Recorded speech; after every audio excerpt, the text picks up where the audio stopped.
కొందరేదన్నా చూసినా వాళ్ళ దృష్టి పడినా మంచిది కాదు అని అంటారు. ఇతరుల ప్రగతిని అలాగే వాళ్ళ శుభాన్ని చూసి ఓర్వలేని గుణం కలవారి దృష్టి చెడు ప్రభావం కలిగిస్తుందని అంటారు. దూర ప్రయాణాలు చేసి కానీ లేదైనా ఏదైనా కార్యానికి వెళ్లి వచ్చిన తర్వాత కానీ కొన్నిసార్లు కొందరు అలసినట్లు ఢీలా పడిపోతారు. ఇది ఎవరిదో చెడు దృష్టి పడిందని అందుకే ఢీలా పడ్డారని బామ్మలు అంటూ ఉంటారు.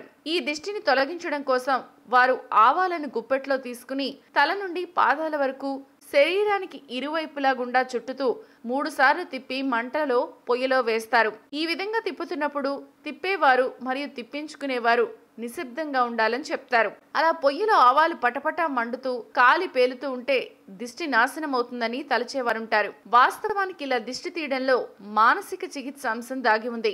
దిష్టి తీయబడిన వ్యక్తి తన నుండి ఏదో చెడు తొలగిపోయిందనే నమ్మకం అతన్ని హుషారుగా మార్చి తన దినచర్యను ఉత్సాహంగా నిర్వర్తించేలా చేస్తుంది. ఆవాలు కాలి వస్తున్న పొగ యొక్క వాసన కూడా ఎంతో ఉత్తేజాన్ని కలిగిస్తుంది. కాబట్టి ఇటు సైన్స్ పరంగా చూసినా అటు సైకాలజీ పరంగా చూసినా కూడా దిష్టి తీయడం వెనుకున్న కారణాలు ఇవి. ప్రాచీన రహస్యాలు, ఆచార వ్యవహారాలు, శాస్త్రీయ విశ్లేషణల సమాహారం మీ తాళపత్రం. మరిన్ని వీడియోస్ కోసం సబ్స్క్రైబ్ చేసుకోండి. ధన్యవాదములు.